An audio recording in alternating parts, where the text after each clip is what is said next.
I'd like to call to order the August 18th, 2026 Las Virgenes-Malibu Council of Governments Governing Board meeting to order. Will the Executive Director please call the roll? Marianne Riggins, Aniko Gold, Present. Penny Sylvester, Present. Alicia Weintraub, Here. President Pearl. Here. So we do have a quorum. Next up is approval of the agenda. If anybody would like to revise the agenda, now is the time. If not, can I please get a motion to approve? So moved. Penny Sylvester seconds. Will the Executive Director please call the roll? Marianne Riggins, Aniko Gold, Yes. Penny Sylvester, Aye. Alicia Weintraub, Yes. President Pearl. Yes. The agenda is approved 4-0. Now we will jump to public comment. Are there any members of the public that would like to address the governing board? Hearing none. Terry, have you received any electronically? I have not. Okay, next up is the consent calendar. Unless there's an item that anyone wishes to remove, they will be approved in one motion. Are there any items that you'd like to remove? And if not, can I please get a motion to approve? Penny Sylvester so moves. I'll second that. Terry, please call the roll. Marianne Riggins, Aniko Gold, Yes. Penny Sylvester, Aye. Alicia Weintraub, Yes. President Pearl. Yes, the consent calendar is approved 4-0. Okay, next up are informational items, and we will start with the Regional Smart Cities Fiber Network Project update. And Terry, I'll turn it over to you or Jonathan. Okay, Jonathan's got, he's going to share his screen. Good.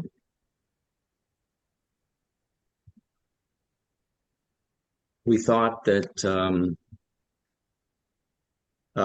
since we're underway and actively constructing the project, that it would be a good time to update the governing board on exactly where we are and the schedule and some of the things that we're encountering along the way. So I'll turn it over to Jonathan and he can run through the presentation and then we'll see if there's any questions. Good morning, everyone. My pleasure to give an update on our project. This is a big overview of where we are percentage-wise on the project. Westlake Village, where we are right now, wrapping up. We're just about done there. Hidden Hills, Calabasas, and we are planning to move into Agoura Hills and possibly Malibu next. This is an overview of exactly how much we have completed. We're almost halfway done here. We are on schedule for completing in March of next year. Fingers crossed. Fingers crossed, fingers crossed. This is actual photos of the equipment that's out there doing the work. Currently, all the work is being done by boring. This is on the left is a newer directional bore machine. You can see how the traffic control is set up around it. Very safe, somewhat clean, and well organized. What you see on the right is the same pit. The process is this drill bit that you see, this pipe that you see going in to that hole, comes out at another hole, and then they attach on the end of the bit, they attach the two conduits, and then as the bit is pulled out, it pulls the conduit into the boring hole. This is another example of a boring machine. You, this is an area located just in a parking lot area where some directional bore had to take place to get around some existing utilities. This is on the right is a good shot of the bore head. And again, this is controlled directionally.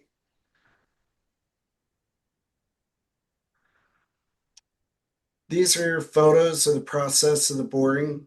On the left is the hole that is dug in preparation of inserting the bore head. On the right is a photo of the bore head being pulled out with the conduits connected to the end of the bore head.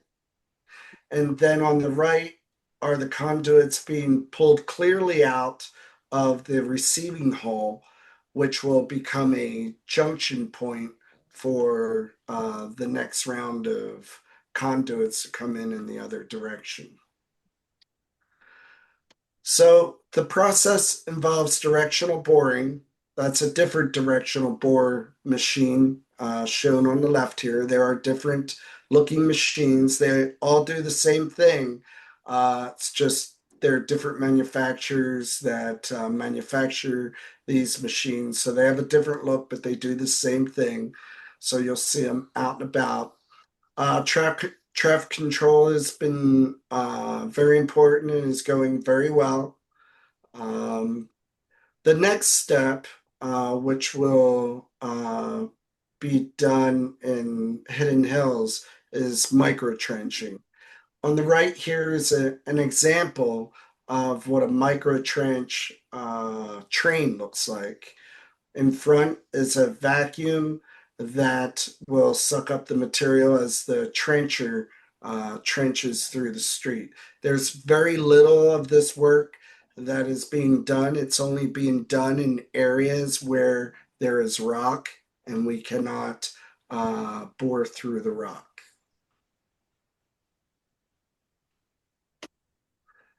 So we're finishing the active segments in Westlake Village and Hidden Hills and moving on to finishing Calabasas as we prepare for the upcoming areas.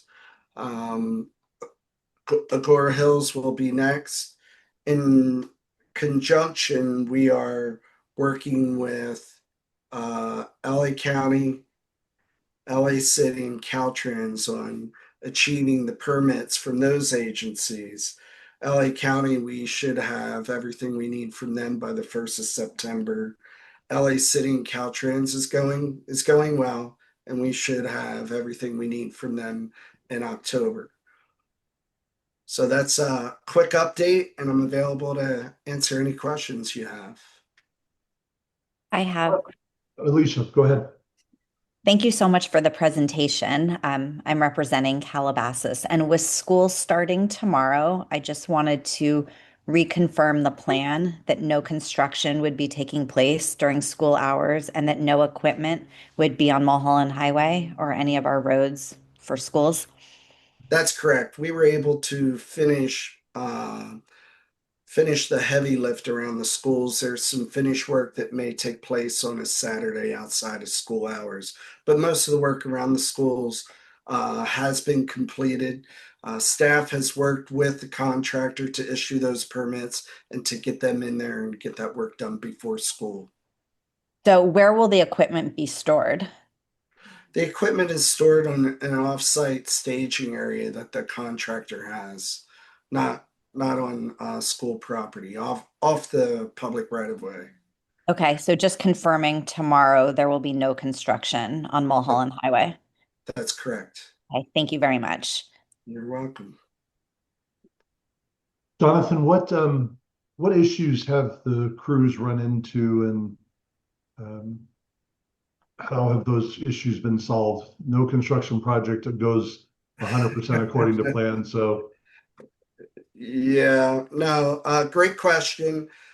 Fortunately, as I mentioned in the beginning of this project, we have a very experienced contractor with Mass Tech, and we have an experienced team out in the field. They have been able to navigate unforeseen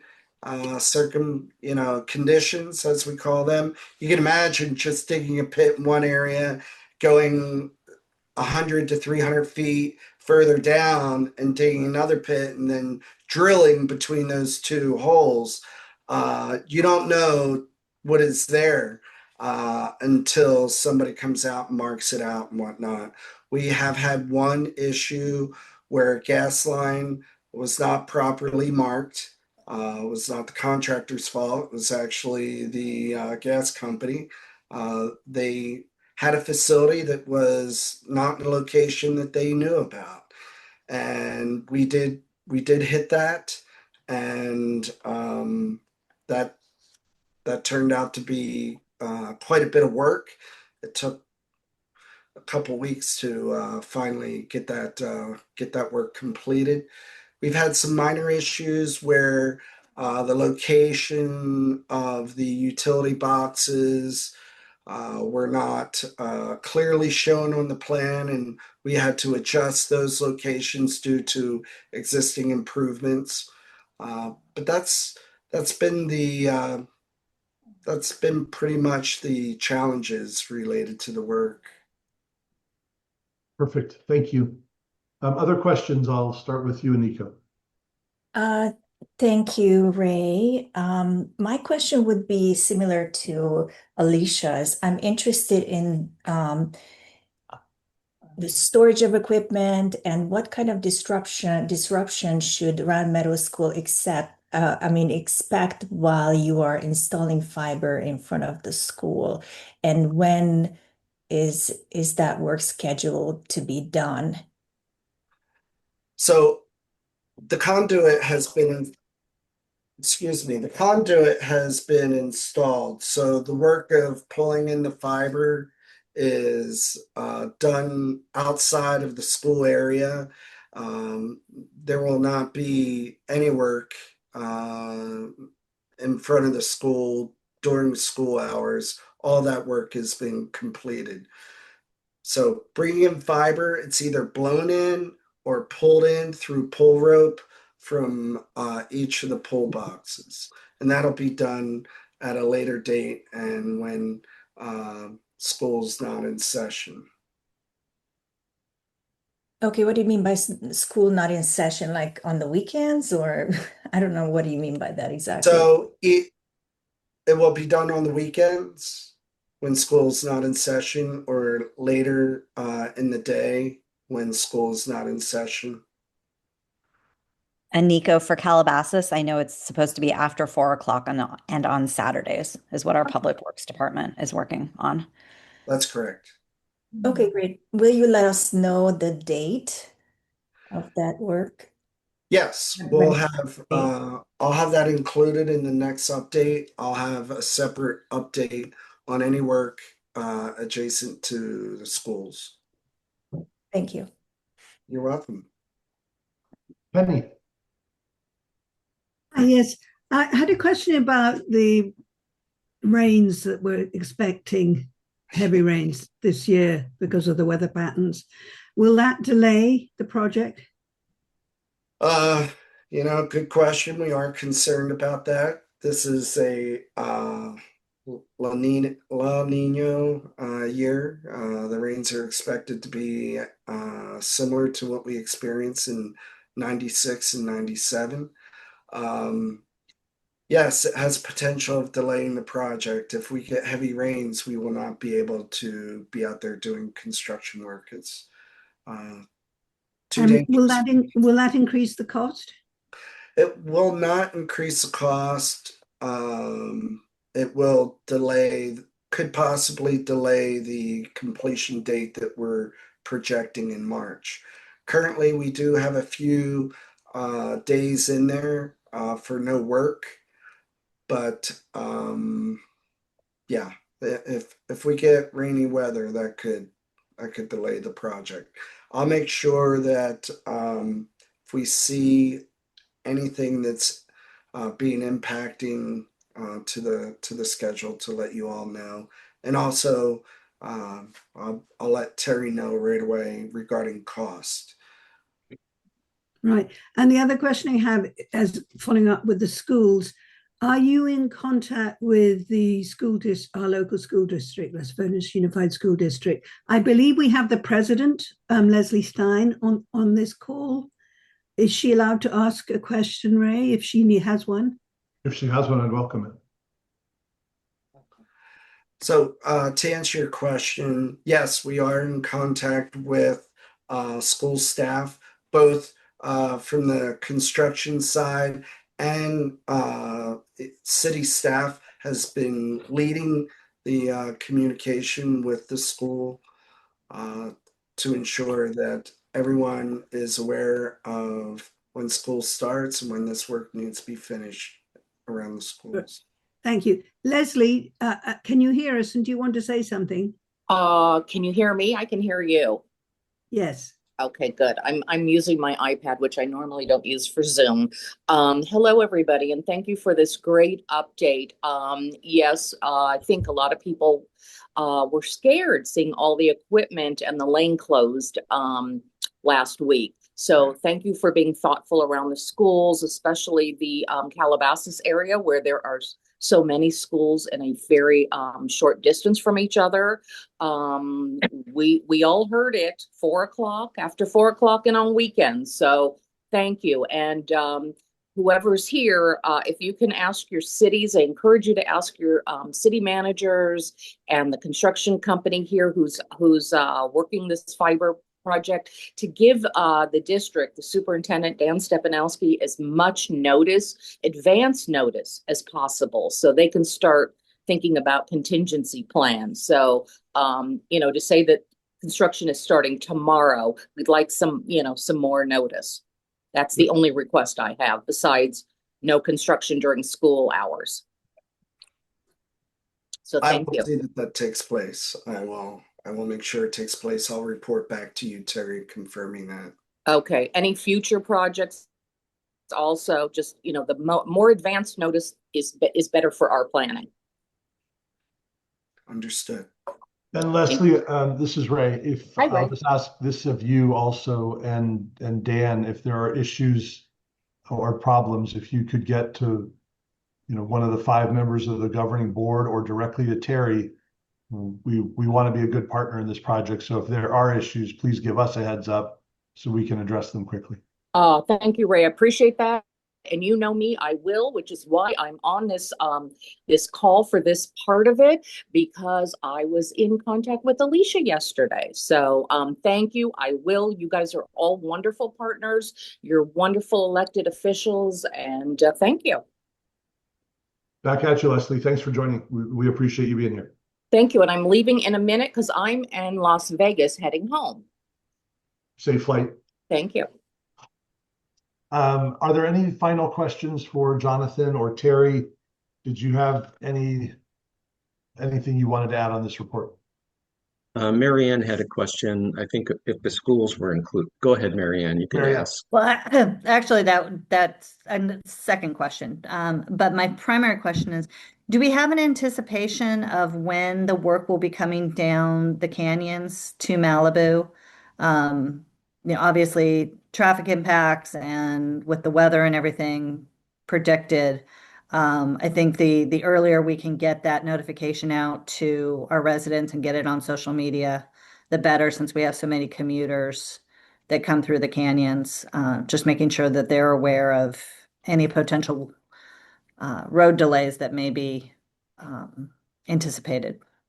Yes, we're working very closely with Tatiana regarding those exact issues. So Malibu will be one of the next areas that we'll be coming into once we make sure that we have our traffic control set up to minimize those impacts.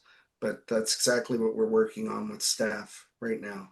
Okay, and then we do have one elementary school, Webster Elementary, and we also have a private Catholic school, Our Lady of Malibu, that are both off Winter Canyon and Civic Center Way, and They sit right below Malibu Canyon. So I would say if you could reach out to the Archdiocese for Our Lady of Malibu and Santa Monica Malibu Unified School District for Webster Okay. with any information and notifications that should be shared with them. I'd say we'd have the same concerns. Thank you for that information. I'll make sure we do that. And we'll also And if you need that contact information, just let us know. We'll be happy to get those phone numbers or emails for you. yeah, that would be real helpful if Okay. you can get that to Terry, and I'll make contact personally myself, and I'll keep Terry informed on that communication as well as the Malibu staff. Perfect. Thank you very much. Thank you. Just to confirm with everybody,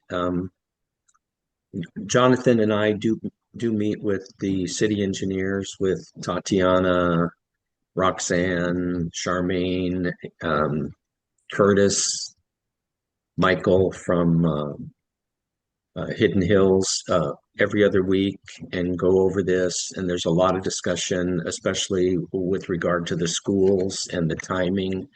And so, I mean, we were on that early. We did run into a little bit of processing issues with the cities, with getting the traffic control plans approved. Everybody's got a process. They're not all the same. Some take a little bit longer, but so we got around and got through that.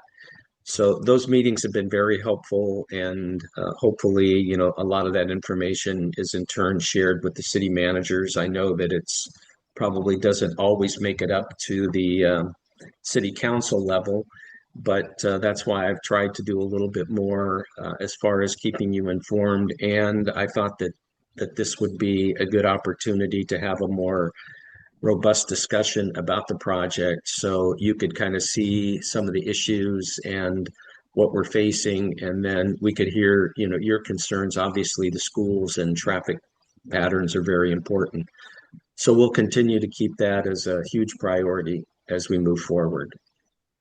Yes. Sharon and Jonathan, thank you both very much for the presentation and the update, and of course to the team out there doing the work. Fantastic progress being made. So we all appreciate you hearing our concerns, but also appreciate the amazing work that's already been done. And Great. Ray, could I just add, could we get a copy of the PowerPoint? Yep. Thank you. All right. Okay, Okay. that'll do Thank it. you. Thank Thanks, you very much, Jonathan. Jonathan. You're welcome. Bye-bye. Okay, the next informational item on the agenda is Tree People's Native Garden Kit Program. And I think Eric, Jonathan, if you could stop sharing screen so we can get back. There we go. I think Eric is on here. So I'm going to turn it over to you.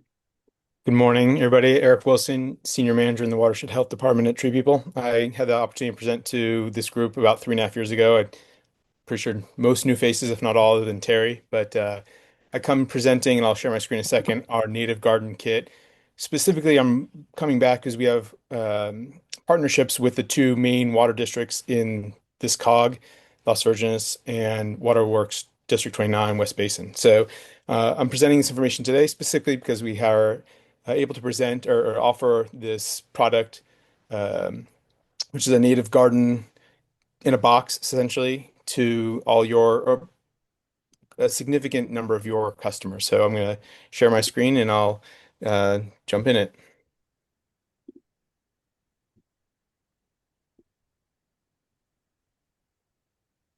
And everyone see, it's still loading here. Everyone will see? Yes. Thank you, Marion. So Native Garden Kit program through Tree People actually started at the Mountains Restoration Trust site, which is now the land trust for Tree People, about 4 years ago. So based in Calabasas, very much in the COGS area. Just a quick background on what it is. It's a program that's designed or intended to make landscape transformation accessible, affordable, and hassle-free. And a lot of that affordability comes from these partnerships with the water districts. What we do is aim to help residents reduce their water use and beautify the urban environment and support native plant nurseries across Southern California. One of the ones we've worked with a lot is in Camarillo. Right now, we're working with a major one more in LA County in Azusa. Just as a brief overview of what it is, it's this pre-designed box or kit that includes 10 1-gallon native plants. It's designed for a roughly 100 square foot space. It could be garden, it could be lawn transformation, but really it's intended to try and get people just to be comfortable or introduced really to native plants. We provide a plant by number kit, and I'll show what that looks like. And then educational materials for those that are familiar with Tree People. We've been around for a little more than 50 years. A lot of great resources that we've put together over those years. So here are kind of the designs that accompany when people purchase. It has the plants. There's 5 different species, and there's a range of numbers. It's not just 2 of each. There's a main plant we call our anchor, and then some supporting plants, so a little bit taller and a little bit lower. For for West Basin, so this is Topanga, Malibu, the Waterworks District 29, we are offering a fifth type of kit called our Firewise Friendly. In working with Carrier and Topanga and the West Basin Fire Landscaping, we had offered this in the past. We did bring it back specifically for those folks, and all those plants are on the list that I believe Courtney, I want to say McCammon, but I'm not sure her last name, Malibu's ecologist, biologist. It's a list that I got from her about 3-4 years ago. So all those plants, and then also have worked with Robert Walton at the demo site on Las Virgenes to make sure that those are all appropriate for the area. So real quickly, the 2 water districts, they have different offers, but what happens is folks go to our website, they click on this button here, it says determine your eligibility. Folks in Las Virgenes have the opportunity to receive a $50 instant rebate, and West Basin an $80 instant rebate. So it's very significant. It's more than half the cost. It's $150 before the rebates. So the West Basin, it's only $70 after, and for Las Virgenes folks, it's $100 after. What the folks do, enter their name, email address, and physical address, checks that information against the shape file that the customer service area that's been provided to us. I respond then to folks telling them how to access their rebate, and then they are able to kind of purchase on their own. Again, it's an instant rebate, so almost like a coupon. These numbers, actually, Las Virgenes, they sent out a second email recently, so we only need about 40 to 42 rebates left there. We're still about 90 for West Basin. So for those folks in Malibu and Topanga, really appreciate any opportunity to get the word out to the customers and thinking about this transition, especially as been mentioned with the upcoming El Nino. Wonderful time to plant right before those rains, and really helps the plants get established. And even with these extreme years, that winter rain is the ideal time for plants to establish. That's the 4.5-minute version. I did time myself just to make sure. So I don't know if there's an opportunity for questions. I can stop my share, but I'm grateful for everyone's time. And that's the quick version of the Native Garden Kit and the opportunity with West Basin and Las Virgenes. Eric, thank you for your presentation and for the work that Tree People does. It's a great program. I see Marianne, you've got a question. Go ahead. Yeah, these are really exciting. That's great. So say if you're not able to buy one of the kits, so the kits are available no matter what. It's just a matter of whether or not you're eligible for the rebate, or Great are there question. places where people can at least kind of get the template and buy their own plants? Can you give us a little about that? Yeah, for sure. So in the past, it had been open to everyone, but we are prioritizing our partnerships. We have partnerships as well with Pasadena Water and Power. They just sold out yesterday, I think, 200 rebates that they offered. Really successful program with them. And then Burbank Water and Power started their rebate offer yesterday. So the initial focus is just on our partners. And so the URL that I provide is unique to those water districts. if you were to search it, you probably could find it, but I am trying to make sure that it's the folks that have access through our partnerships. If there are kits left over, I can open those up to the general public. The challenge becomes that distribution. We distribute through our partners, so we'll have an event at City Hall in Malibu on December 5th, I think is the plan. And then the compost facility at 3700 Las Virgenes, kind of where Deanne's Los Hills. So we've done it there a couple times. We had done it at the headquarters a few times. It's a little bit easier.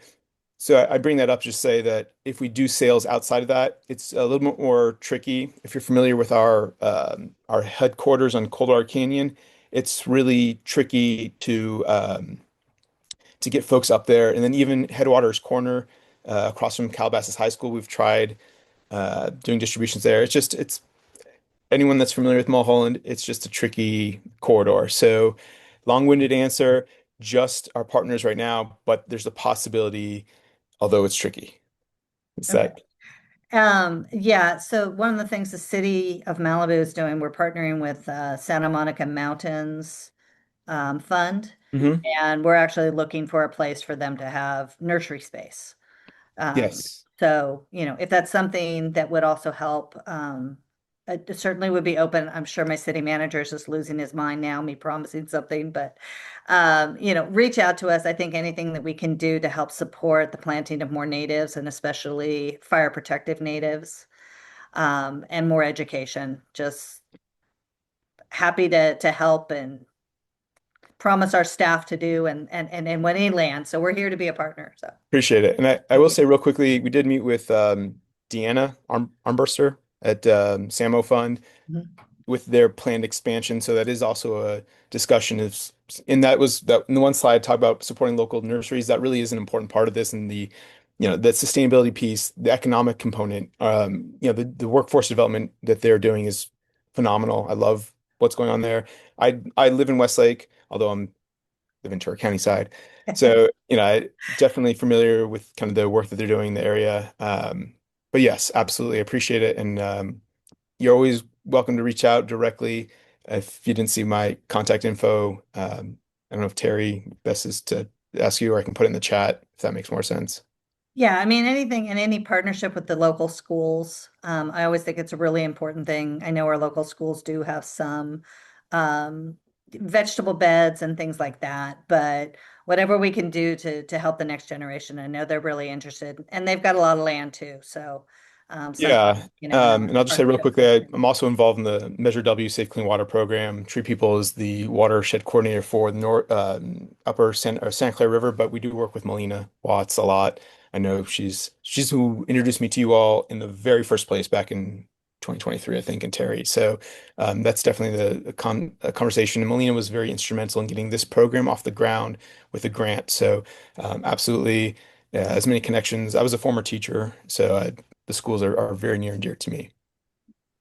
And there's my personal or my direct email, not the program email, in the chat in case you want to reach out. Eric, could you send me your presentation and then I will forward that to with along with your contact information. Will do. Thanks, Terry. Thank you. All right. Have a good day, Eric, everybody. thanks again. I appreciate your time today. Thank you, President Pearl. Okay, we'll move on to our executive director's report. Terry, your turn. Thank you. So the first item I'd like to update you on is a follow-up to the second Los Angeles County COGS Coalition meeting that was held in July. And that was an interesting meeting, a lot of detail discussion around the Metro Board expansion and a couple of other issues. Following that meeting, the COG executive directors felt that the future meetings, instead of being a standalone, they should maybe be scheduled around the League of Cities Conference, Contract Cities Conference, SCAG, or other things like that, where there's an opportunity to come together for a number of different reasons, and that could be that meeting could be held in conjunction with those. But that's just for discussion. It obviously hasn't been finalized. That would be up to the electeds. The next, just kind of wanted to give you a quick update on our homeless grant. Our final homeless grant program includes the 11 beds that we have. And then we have some additional funding, 48,000 for problem solving that we're going to be working with the people concerned. And I'll be attending an in-person meeting on September 9th. Gabriel is also going to join me downtown with the Department of Mental Health to hear more about what they could offer in the way of a clinician or just additional support or resources for our outreach program. I'm continuing to have the individual meetings with your city staffs with regard to Measure M funding, and that will be put together by the end of the month and presented to the city managers for their review at the TAC meeting in September. And then if they're okay with that, it'll be recommended to you and before you at the September governing board meeting. The Metro Board election, as we all know, did not go as planned. And as a result of that, there is a new sector meeting for our 13 cities that are in our sector. And that's going to be on August 26th at 11:30. It's an in-person meeting at the San Fernando Library. I spoke with the chair of the city selection committee and, explained that that was an hour drive for some of our cities, and the satellite location that we had in Calabasas worked out really well for our cities and even some other cities that joined. And he said that the staff was very concerned about the way the meetings occurred, and with a lot of people complaining or questioning the process. And I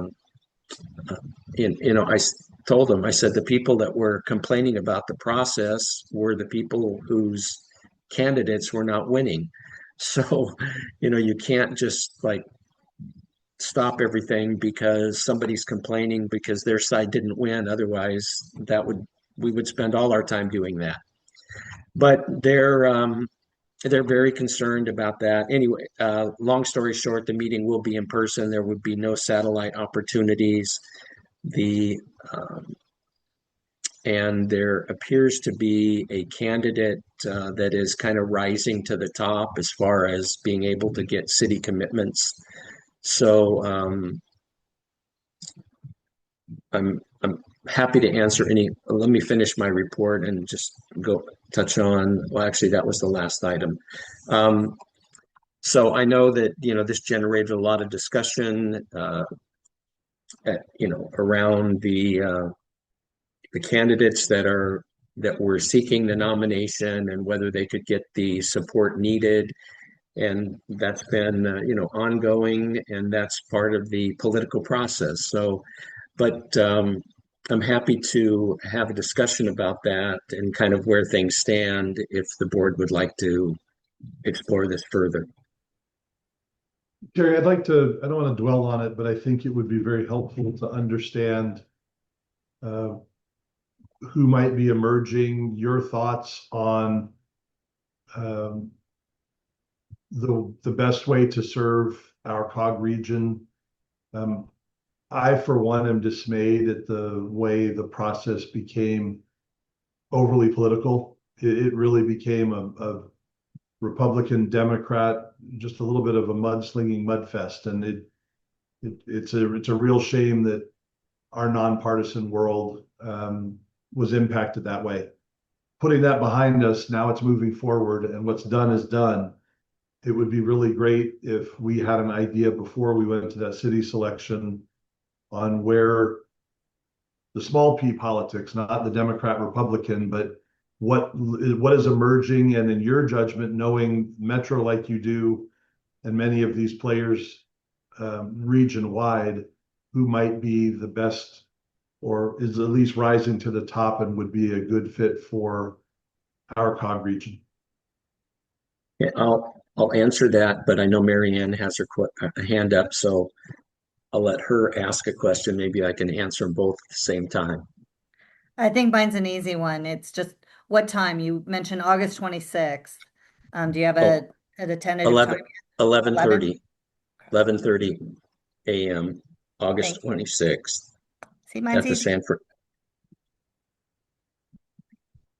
So I'm just going to lay it out as I see it.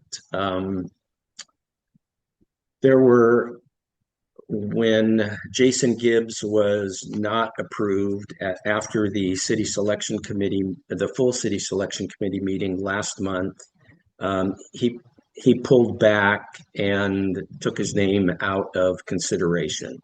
After that, I heard a number of different names. The mayor of Burbank, another council member from Burbank, the person from Glendale was still interested in, who came in second the first time around. And then I also heard that there was somebody from Lancaster interested. I've had 3 conversations with Patsy Ayala, who's a member of the Santa Clarita City Council. And she seems to be the candidate that is rising to the top. I know that we don't want to talk about the capital D, capital R, next to somebody's name or anything like that.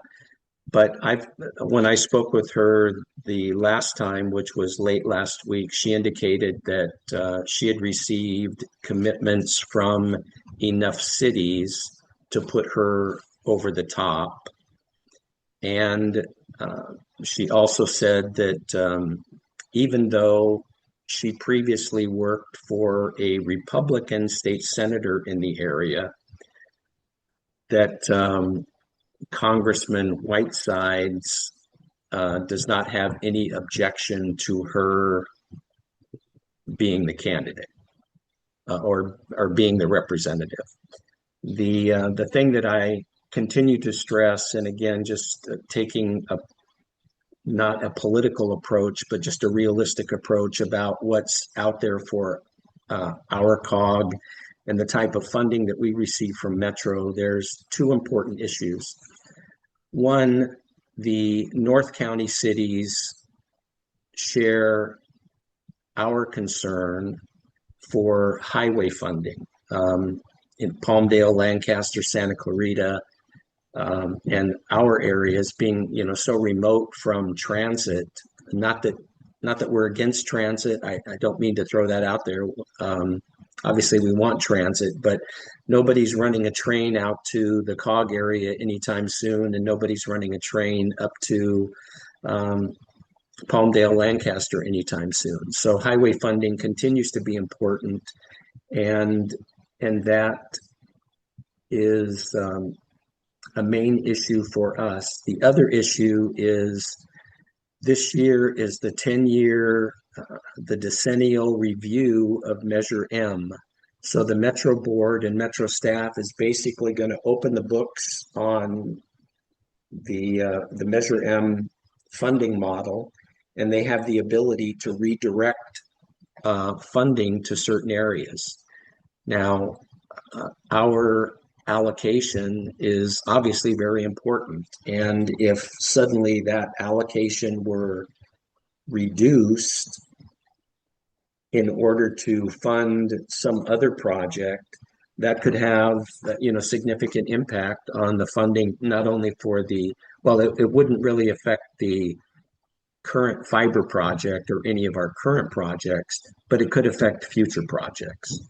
And just to give you an idea, when we're not funding fiber project, just kind of the general allocation for our cities runs anywhere from, $2.5 million a year to Calabasas, and a similar but slightly lesser amount to Agoura Hills, and then $1 million to $2 million to Westlake Village and Malibu. Obviously, because it's a per capita basis, Hidden Hills allocation is closer to $300,000 a year. but that's really important. So I don't want to I'm not trying to paint this picture that, if we elect somebody else that, it's not like the sky's falling, but it's just something that we have to stay vigilant about and make sure that, our voices are heard with regard to highway funding. Because highway funding does, the road widenings, sidewalks, active transportation, does sidewalks. Those are the two funding categories that we have. And we've been very fortunate to be able to use that funding. Like a great example of the funding that is not directly highway or active transportation related is the Ladyface project that is having a ribbon cutting tomorrow. I mean, that project, I had to work a lot with Metro staff in order to allow our Measure M funds to be utilized for that project. The same with Westlake Village did a beautiful sidewalk project that also was a greenway project, and that was very successful. So those kind of projects that are very important to our communities, could face reduced funding. And again, I'm not trying to overstate it. I'm just wanting to give you the perspective from my standpoint that, tries to facilitate and get the funding for our COG and for our city. So getting a Metro representative, no matter who it is, that understands and will commit to those issues is really important for us. So Terry, thank you for that. As we head to that meeting on August 26th, which is 8 days away, if there's any changes or any updates, especially for those members of our councils that attend those, tends to be our mayors. If we can make sure that we've got good information to the city manager so that we have a good understanding of what we're walking into to the best of your ability, that would be very helpful. And if you have any updates between now and then, if you could share those as well, so that we can finally get our new representative and meet him or her and begin to form what I think is a really important relationship, not only for you, Terry, but for our COG region. If this representative is coming from Santa Clarita, we may not be an area that, if it's Patsy, that she's too familiar with, and we need to spend time having her know who we are and what our needs are. So hopefully we can kick this off a little bit better than the last attempt and be as united as possible in where we think our answer should lie on who our next representative is. Any other comments or questions for Terry? All right, Terry, thank you for your report and that update. I appreciate it. We'll jump into city updates. As always, we'll start with Agoura Hills and Nate. Morning, honorable board members. As Terry mentioned, we are having our Ladyface Greenway ribbon cutting tomorrow at 9 a.m. on Agoura Road, and parking is available at the Wisden's Market Square for anybody interested. And then good news for us, we will be canceling our election at a council meeting this Wednesday. We have 3 incumbent spots running, or open, I should say. 2 incumbents running, and we have a planning commissioner that will fill that third. Did not receive any additional applications, so we'll be taking care of that this week. And then finally, in preparedness month coming up in September, a lot of our focus has been on the implementation of our wildfire protection plan in brush clearance, some home hardening, and preparedness. Just want to thank the other city managers. We've all kind of been working on different things together as a region, so appreciate all the collaborative work on talking about evacuations and other things. So with that, if there's anything else you'd like to add? Yes, I would. The Malibu Brewing Company is finally opening on the, I think, is it the 26th, I think, of this month. So we're looking forward to that. And also tomorrow, the Board of Forestry is meeting to rule on the Zone 0 regulations. They still haven't moved the needle enough in the direction that we wanted to. It doesn't seem like they're giving us enough local flexibility, but we'll have to wait until that meeting tomorrow for that to be confirmed. Very good. Thank you, Penny. Thank you, Nate. Calabasas, Kindon, your turn. You're on mute. Sorry about that. Good morning, everybody. Like Agoura Hills, we are also ready to cancel our election. Congratulations to some of the other cities that are in the COG that are facing no campaigns this year, and congratulations to those incumbents. So we will meet tomorrow. We had 3 positions open. The 3 incumbents pulled papers, and no others pulled papers for the nomination period. Also, just a couple other things to share. This Sunday is our last summer concert over at the Calabasas Lake. This will be a Neil Diamond tribute, and so we invite all to come. We're excited about that. And then just recently, we received word from Cal OES that we received a grant of about $130,000 for fire alert cameras. Thank you to the city of Malibu, who helped us out last year and connected us with Alert California. And so we'll be looking at some new cameras in our area.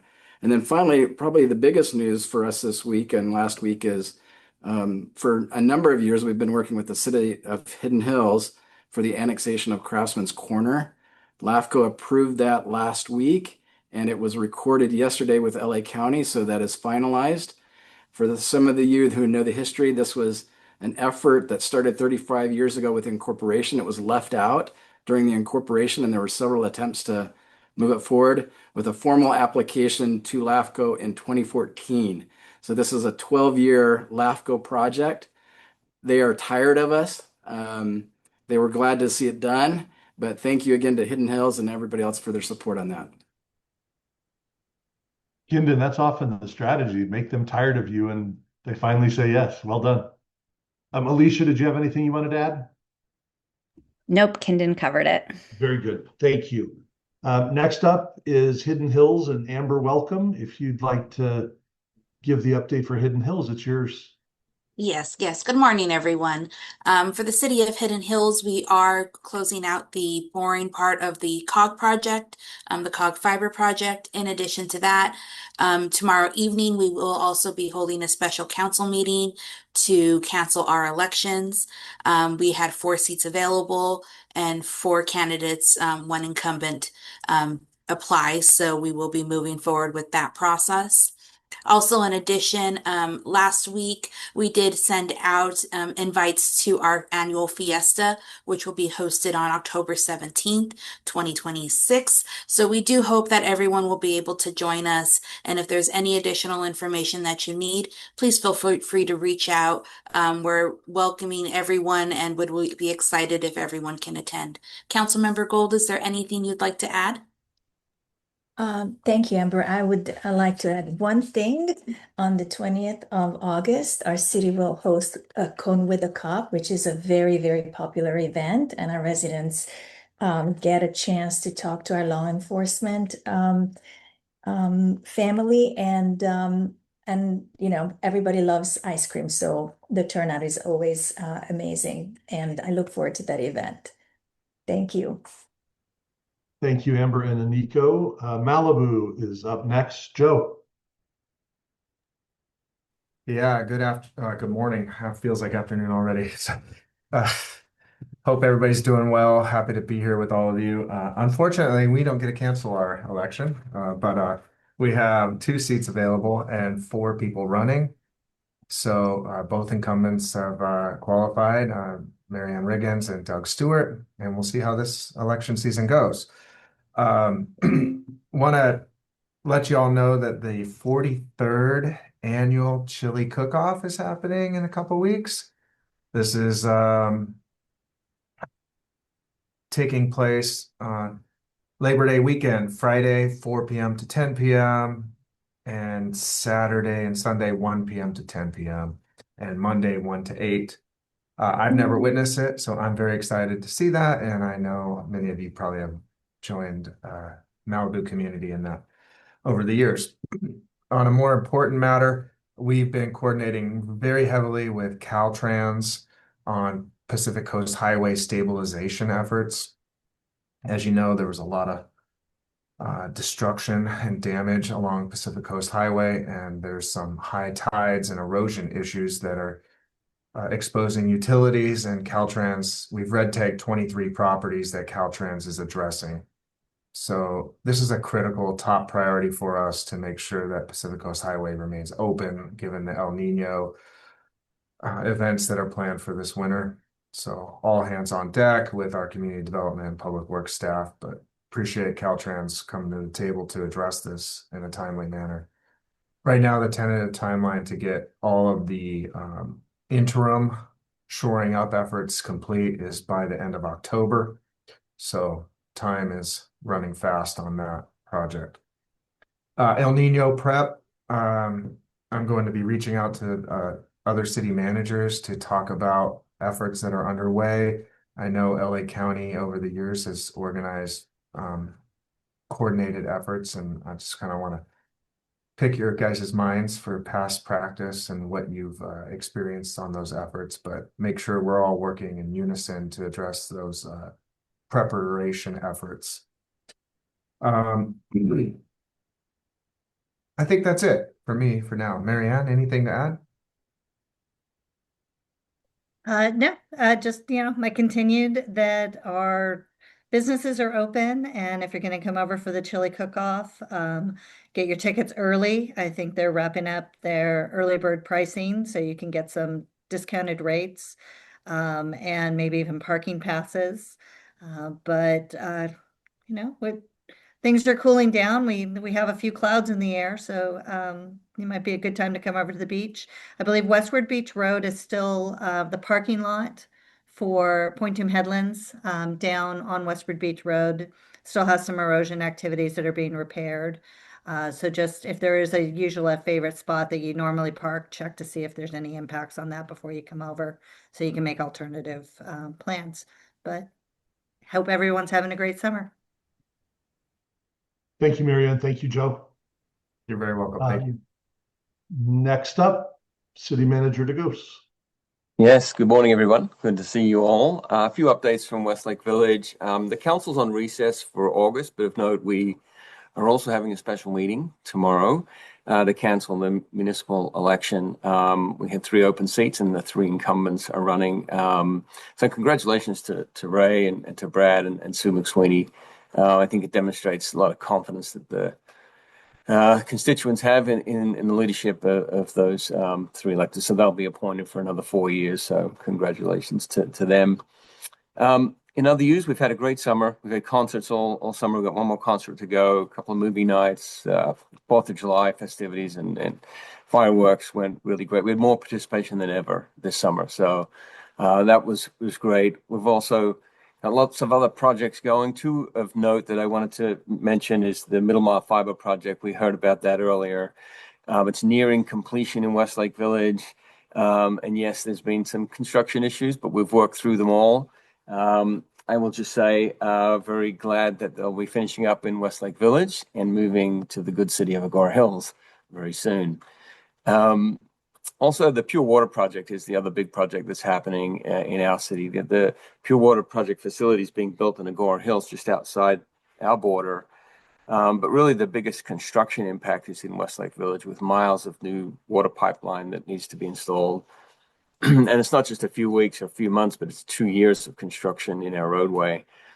Different periods of time will be more intense than others, but the next 6 months is going to be one of those very intensive periods along Agoura Road and a couple of our big intersections. So just preparing for that, working with our business community and residents and schools that are all going to be impacted by that big project. A lot of detours and lane closures and just noise and all of that. Very important project, but will certainly be disruptive over the next period of time.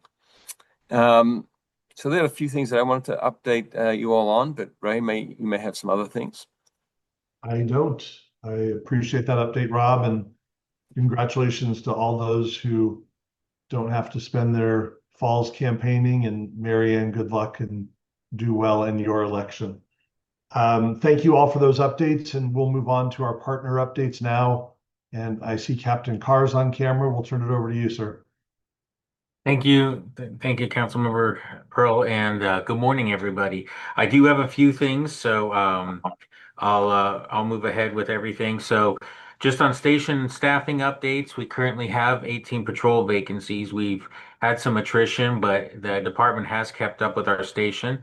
Early September, we'll be welcoming 2 new trainees to Malibu Lost Hill Station, and we're excited to have them on patrol. I've met them both already, and they are very excited to be out here. Tonight at 18:30 hours, we have our Community Advisory Committee meeting. That'll be downstairs. It's all pre-registered. We have great participation, so we look forward to hearing our feedback from the community members. We'll be present at Cone with a Cop on the 20th in Hidden Hills. Thank you, Hidden Hills, for hosting this for us again. It is, as Councilmember Gold said, it is a very well-attended event, and everyone has a lot of fun there. So we're excited for that. I'll be at the August 26th Calabasas City Council meeting, giving a presentation on traffic safety on Mulholland Highway, and I look forward to, Mulholland Highway, and I look forward to meeting with council members on that. Some other stuff, we are aware of a call for service in a Facebook post in Agoura Hills 2 days ago regarding an e-bike situation. We are on that. Unfortunately, by the time deputies got there, the crowd had dispersed. However, as school starts, we will be planning additional e-bike operations. We also have operations planned in the future on Mulholland, Topanga, and we will continue our enforcement on Pacific Coast Highway. As we head toward Labor Day weekend, the public should be aware that if they're going to attend one of the local beaches down in Malibu, to get there early. With the closure of Point Doom Beach, we've had to close the parking lot of Zuma Beach during that period, and a lot of illegal parking ensued afterwards, and a lot of vehicles were towed. We don't want people to get their vehicles towed, so maybe you can spend some of your time over at the Chili Cook-Off, which is always well attended, and then maybe check with the beach later if parking's available. Our goal is not to have people's vehicles cited and towed, but for everyone to have a good time when they come visit our local venues. Let's see, moving on. Our J team attended the ATAP conference down in Anaheim this last weekend. They came back with glowing reviews regarding that. If you don't know what that is, it's the Association of Threat Assessment Professionals, and they work with a lot with school threats. They do a big conference, usually towards the fall every year. And again, this conference was largely about social media, its relation to school threats, and some of the takeaways that came from there. And I haven't been able to meet with them fully, but just some surface level takeaways was how we are tracking people that have made school threats in the past as they go from high school into college. So this is one of the concerns that they were addressing in that conference. So again, and I wanted to thank the city of Westlake Village for making this possible for our J team to attend. We really very much appreciate it and are very grateful. I wanted to thank City of Calabasas for hosting our National Night Out on August 4th. Again, a very well attended event. We all had a lot of fun, and it's a great time. So thank you again. All of the events over the summer have gone really well. We're looking forward to Ray's Adobe Days, the Hidden Hills Fiesta, and again, as I mentioned before, the Chili Cook-Off. I'm working closely and in close contact with Chief Smith from Los Angeles County Fire. We are monitoring the upcoming El Nino. From what I understand, from all the climate science and all that, is that we'll know for sure in September if this is a go. But right now, all the climate models are predicting a top 20% rainfall year. So, and we've already seen on the beach erosion some of the effects of the El Nino as this time continues to approach. So we will be well prepared for it. And like I said, working closely with LA County Fire for anything that comes up during that time. And that looks like that's all. Oh, last thing, start of school. The motors will be doing operations around our local schools. We're not announcing which ones will be at on which days. I would like the public to know, please watch your speeds. Please don't double park. Please, be safe in everything you do. Remember, you're dropping off your kids and you want them to make it into that school safely and come back to you safely. So I would like to avoid a mass issuance of parking citations and speeding citations. So please monitor your speed and drive safely. And that's all I have for today. Does anyone have any questions? I have a quick question. Alicia. What was the community meeting you were talking about tonight? The Community Advisory Committee, it is a meeting of we get concerned community members. We have some from Calabasas, Agoura Hills, Malibu, Westlake Village. Usually it's people that are on homeowner association, but it can be any member of the community. Every year we put out a sign-up sheet to be a part of it. They come down, they attend with us. I think our very first one that you're someone that you know very well attended, and we go over general information about the cities, what the sheriff's department's doing to address their concerns, and we take feedback from the community as well. And in our meetings, we also try to feature something that we're doing on the sheriff's department for the communities. Tonight's topic is going to be our search and rescue team, and they're going to have a little presentation from them before we get into the community concerns. And then last question, do you outreach proactively to people or do they find out about this? It is through our community relations team. We do proactively reach out to the community, and then we can only host so many people. So we try to get a good representation from all of our contract cities as well as the county area as well. Right now, we usually have attendance between 14 and 18 people that attend each community advisory meeting. Great. Thank you. You're very welcome. Anything else for Captain Carr? Very good. Thank you. Appreciate your update and all that you do for our communities. You're very welcome, sir. LA County Fire Department. I see Megan Courier. Megan. Yes, good morning, everyone. Everything is going well in Division 7. As Captain Carr mentioned, we are all preparing for potential fire weather as well as rainstorm activity. So our personnel are drilling on swift water rescue and other potential water-related incidents, as well as fire weather, as we always get in the fall. So we'll see how that shakes out once we know more about the rain activity. All of the initial defensible space inspections have been completed within the COG area, and I believe that we're at around 98% compliance, so there won't be many re-inspections, which is a good thing. Other than that, we have the LA County Fire with the Southern California Blood Bank will be hosting a blood drive, a community blood drive this coming Friday, August 21st at Fire Station 89 in Agoura Hills, and that will be from 10 a.m. to 3 p.m. So if anyone wants to come donate blood, I'll put the flyer in the chat. Other than that, there's not too much major going on right now. So if anyone has any questions for me, I'd be happy to answer. We like nothing major going on. That's your report. Yeah, Thank you. it's always nice. Anything for Megan? Thank you, Megan. Absolutely. Have a good day. You too. We'll move on to Supervisor Horvath's office and Danielle. Hello, good morning, everyone. Daniel Vicente here on behalf of Supervisor Lindsay Horvath. I have just a few things to update you on. Supervisor Horvath introduced a motion to explore establishing an LA County Office of Gender Equity. The office would build on existing county programs and provide centralized leadership to identify and address gender disparities across county departments, programs, and services. Supervisor Horvath and Supervisor Barger also introduced a motion reaffirming the county's commitment to a unified regional continuum of care. More than 10,000 people are currently housed through the continuum of care rental subsidies, and the county is working with the City of Los Angeles and regional partners to protect this critical federal funding and ensure continuity of services. LA County is continuing its transition to the new Department of Homeless Services and Housing, consolidating responsibilities that have historically historically been spread across multiple agencies. The goal is for a more coordinated system focused on homelessness prevention, permanent housing, stronger accountability, and making sure the public dollars are actually producing measurable results. LA County is moving forward with its first ever independent ethics commission and Office of Ethics Compliance implementing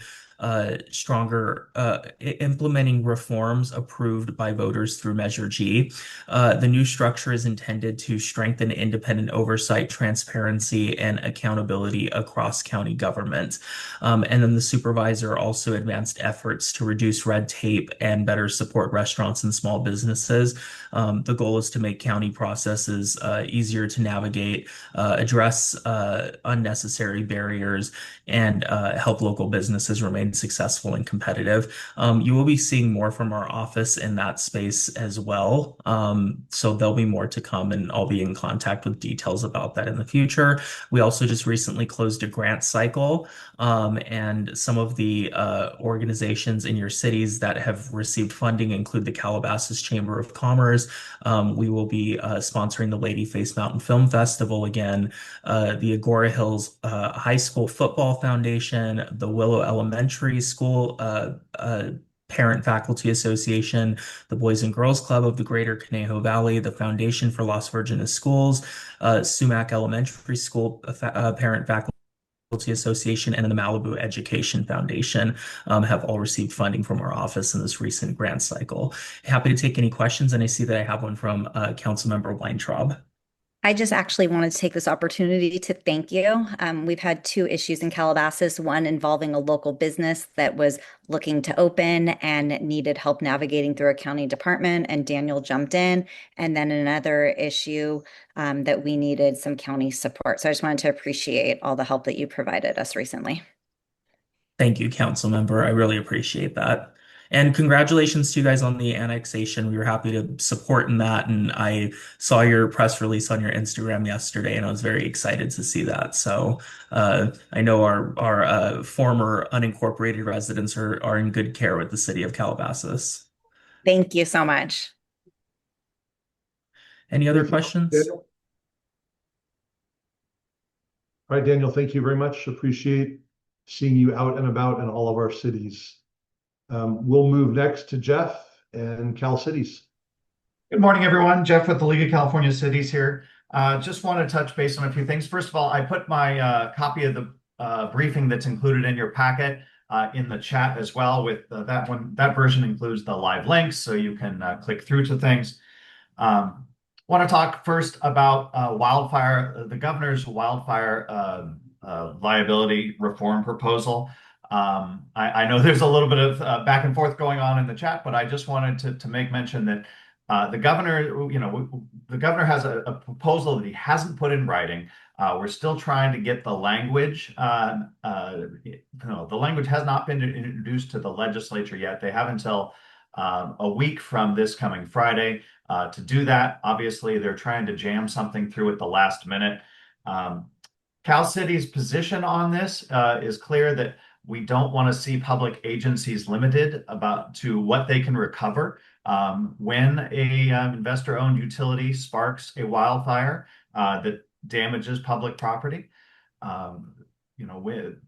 When that utility causes that wildfire, they're required to compensate for the property damage.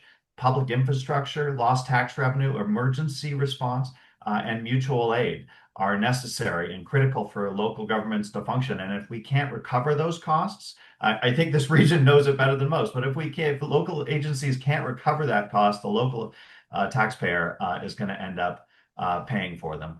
And it's going to take longer just to replace that public infrastructure that may have been destroyed.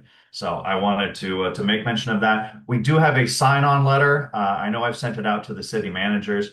We hope to get some support for that as we try to ask the legislature to reject this piece of the governor's reform package that would limit the recovery of local agencies.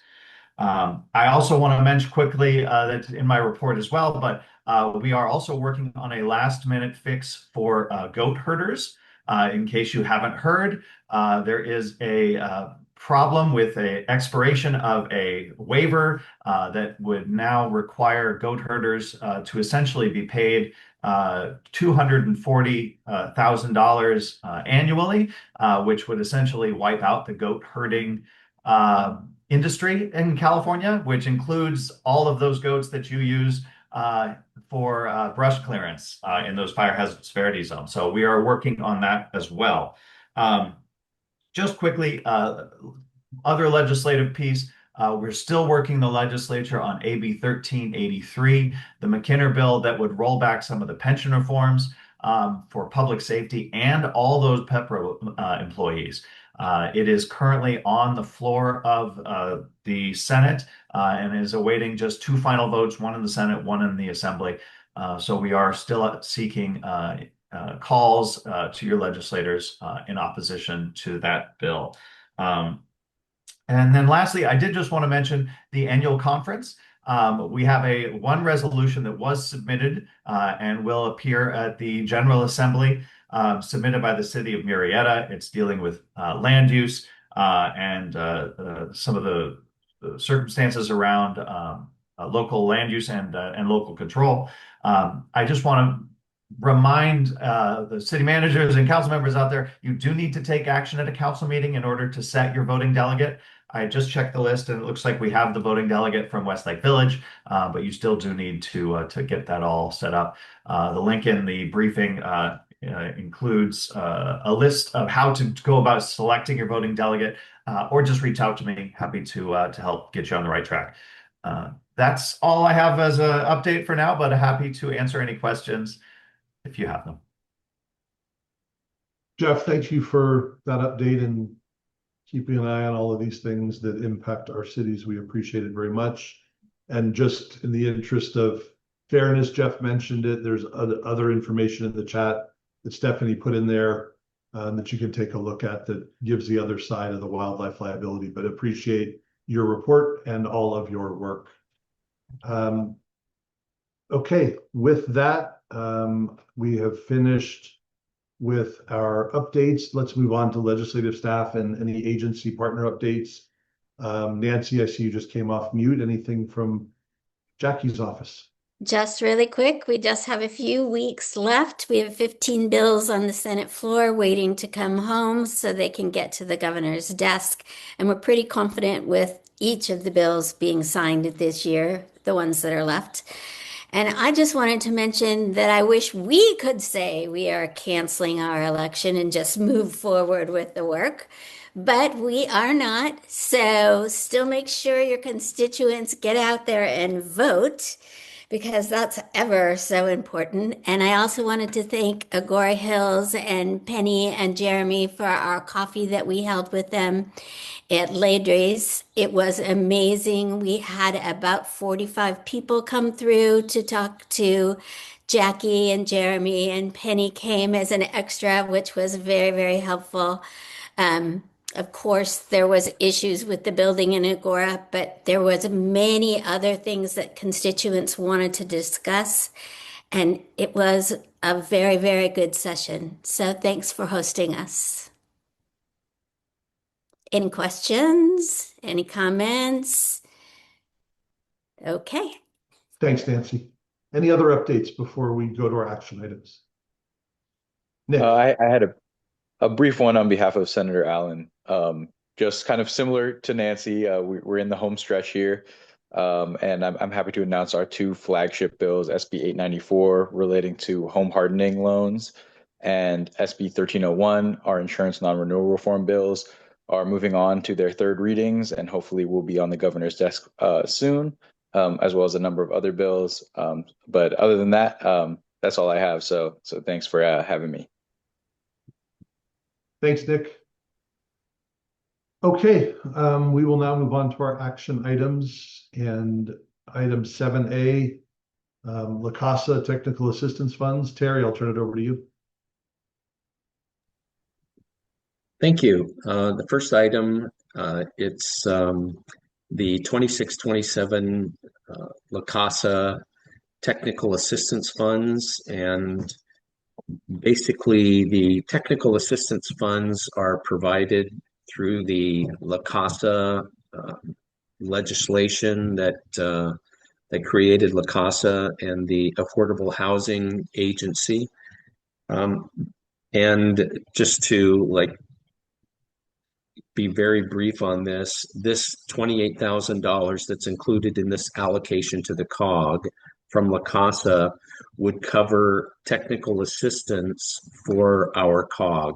And basically in the real world, that means if we wanted to use that to cover a portion of the time that I spend on La Casa related items,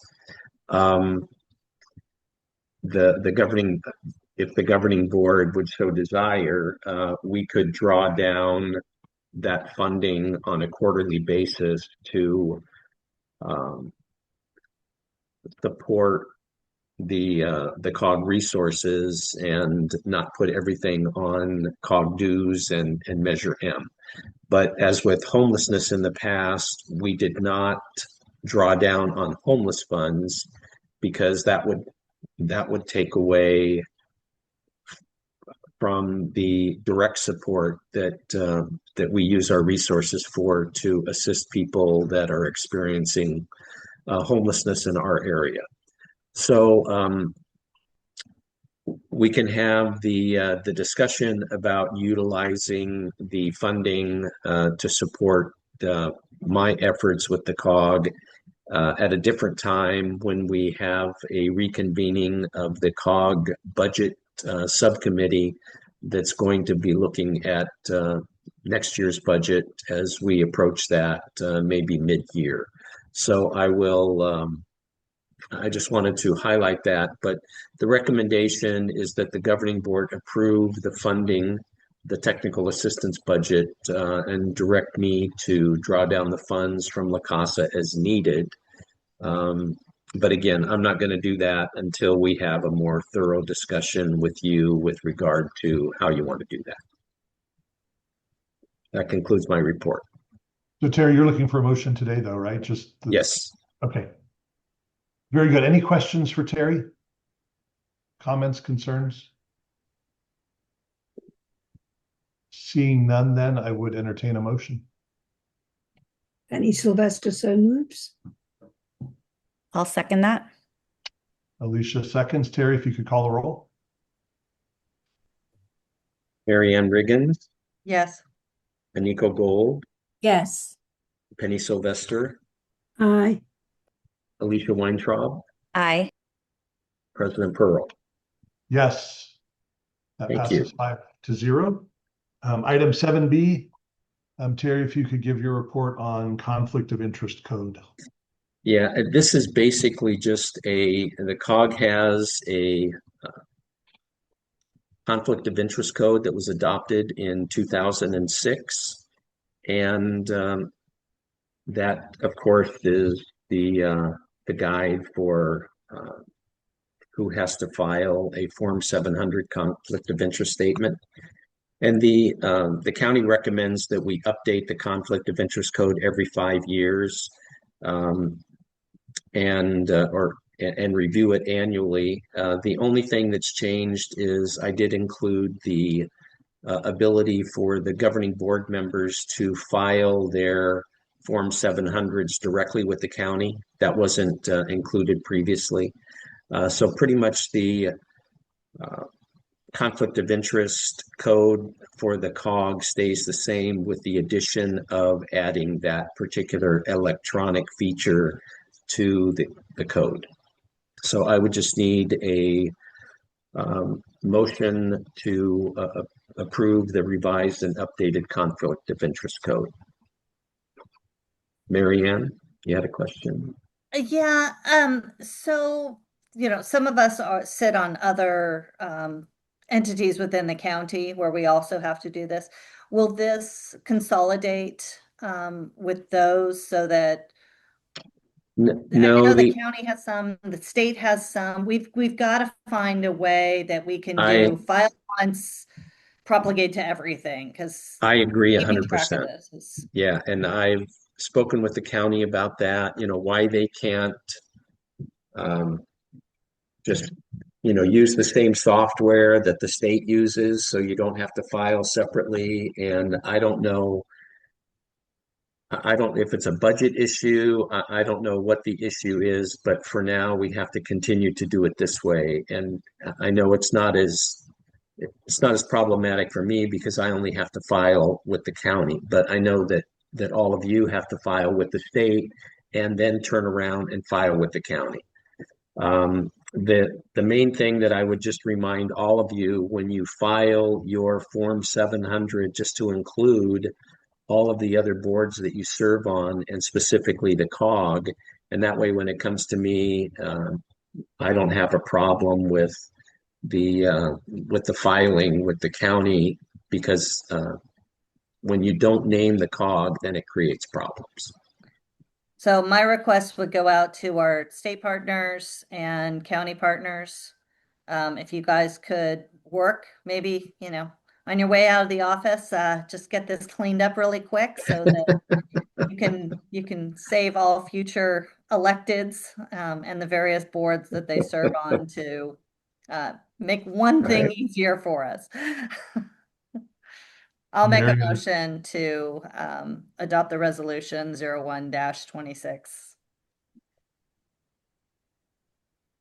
I get a second? I will second. Penny Sylvester. Penny seconds. Terry, can you please call the roll? Marianne Riggins. Yes. Aniko Gold. Yes. Penny Sylvester. Aye. Alicia Weintraub. Aye. President Pearl. Yes, that passes 5-0. I agree with Marianne. Anything to make the paperwork easier, please. Right. All right. Last action item, approved contract with the broadband group. Terry, your report, please. Yes. Following the city managers interviewing the internet service providers, it was suggested by Rob and a couple of other city managers that we engage a special consultant that could look at the issues from the COG and city side of the table, as when we're dealing with city side fiber. And as Jonathan and I were doing the reference checks for city side, we came upon this consultant that was working in a couple of the cities down in Orange County, and they popped up a couple of times, and that's the broadband group. Jonathan and I met with them, and we're really impressed with the company and the breadth of their knowledge and the work that they've done in representing cities in this process. And the city managers felt that it was important, and I wholeheartedly agree, was to get them on board as soon as possible to not only assist the COG in working with the cities as we begin discussions with city side fiber to be our partner to extend the, I guess, last mile, if you will, of the fiber network in order to serve the residences and the business community and other agencies in the city. So we had a really good meeting with them, and then the city managers met with them this couple of weeks ago, and they're making a recommendation that the COG engage the broadband group to assist in working with the COG in the construction and what additional features we want to include as we're doing construction, and then also that would work with the cities to ensure that the city priorities, which may differ from city to city, are included in this in the negotiations, and that all of those issues are addressed as we move forward in this process. The funding for the broadband group is just slightly under $30,000. It can be included and funded through Measure M, so the COG or the individual cities would not incur any additional expense to bring on the broadband group. And the city managers are recommending that the governing board approve this contract with the broadband group. Happy to answer any questions. Terry, thanks for your report. Are there questions for Terry? Aniko. Hi, thank you so much, Terry, and thanks to the city managers for recommending us to consider hiring a consulting firm. I think that's a great call. We do need help. I just wanted to ask a couple clarifying questions. When I read the contract, I saw that the contract amount, which Terry's report includes, is 29,400. But then in the contract, there's a $3,500 travel cost, an estimated cost. So I just wanted to make sure that we all know that if we approve this contract, then we're approving $32,900.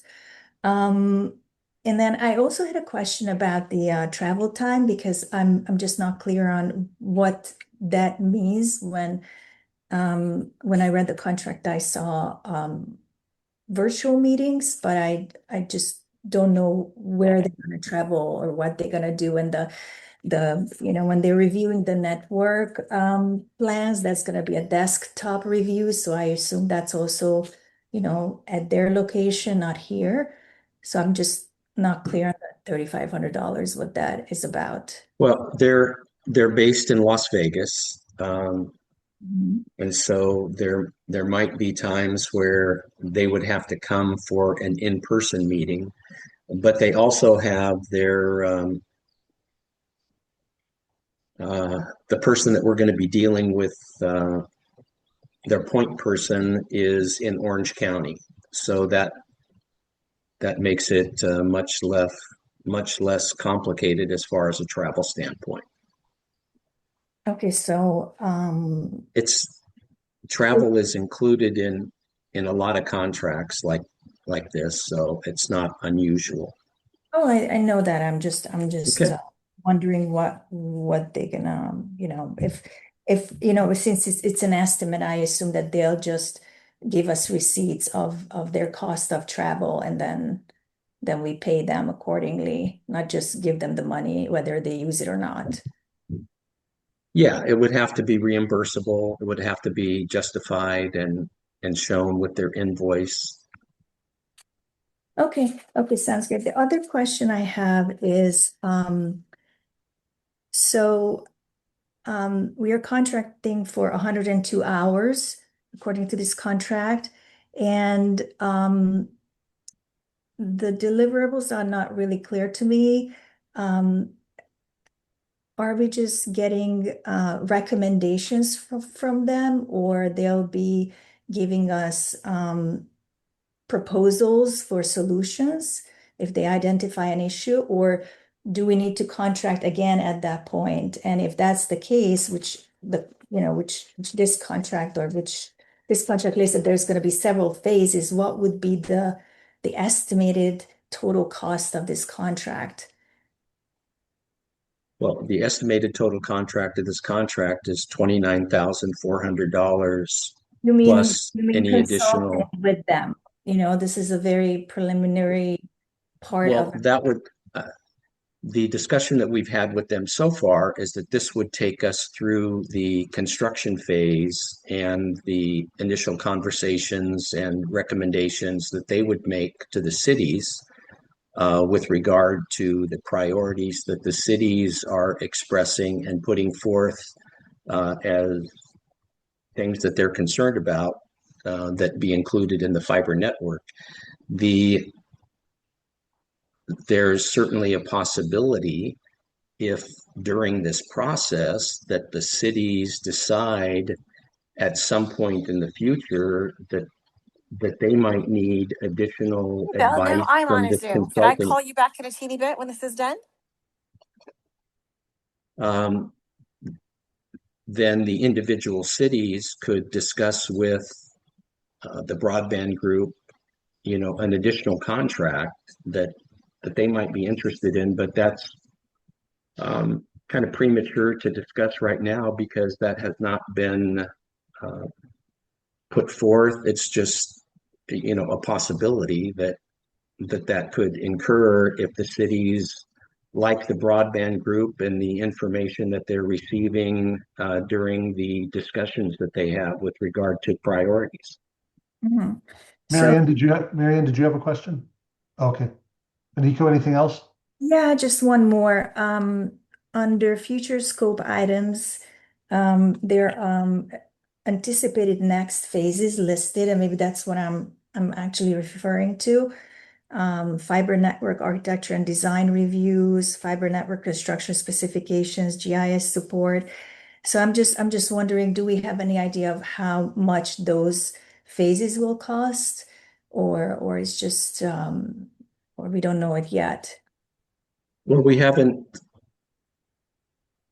I guess those would be things if the COG wanted to move forward beyond this first contract, but that really has not been discussed in any way other than the contract right now to get the best advice that we can have to work with the cities and the design team during construction. Okay, and if Very good.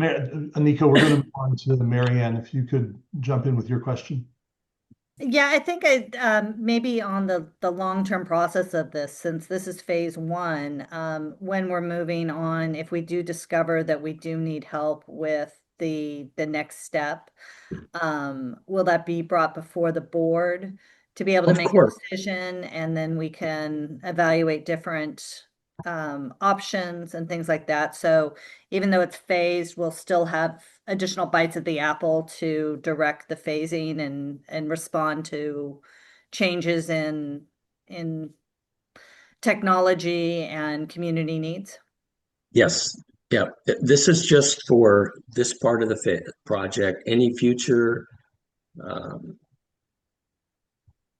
retention of the broadband group, of course, would be discussed with the city managers in order to get their input and support, and then would come to the governing board for a recommendation. But that hasn't even been discussed at this point. Okay, and so it's the there's nothing unique about this particular process that it's going to pigeonhole us to the future phases. We'll No, have flexibility to be able to No. look at the Yes. Yep. technology and environments at those times. Yep. Great. Yep. Thank you. Kendon, your thoughts? Chair, thank you for the floor. Just, I wanted to mention that this was something that the city managers really advocated for, and Terry did a great job of outlining. One of the things that we realized very quickly is we don't speak fiber, we don't speak broadband.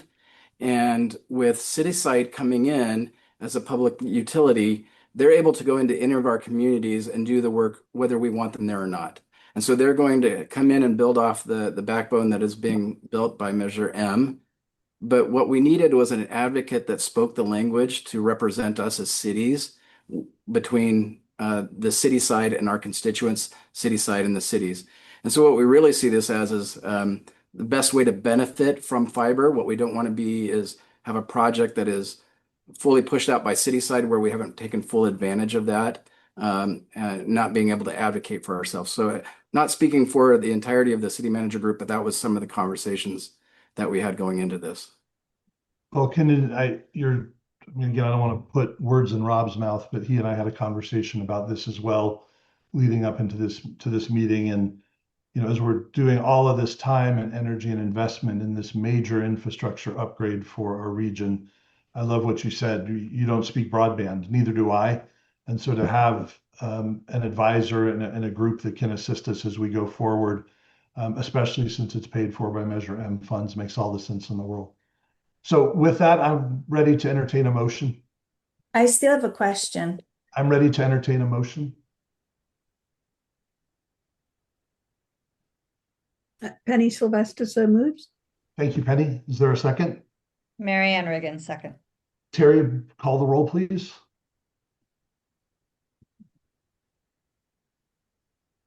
Marianne Riggins, Yes. Nico Gold, Yes. Penny Sylvester, Aye. Alicia Weintraub, Yes. President Pearl. Yes, that passes 5-0. And thanks everybody for the hard work on that. Are there any comments or requests for future agenda items? Okay, seeing none, our future meetings, the city managers will meet on September 2nd, and that will be done virtually. And our next governing board meeting is also virtually, and that will be on September 15th. Both those meetings will begin at 8:30 in the morning. Appreciate all of your time today and the action that the board took, and we will see you next month. Enjoy the end of your summers. Our meeting is adjourned. Thank you.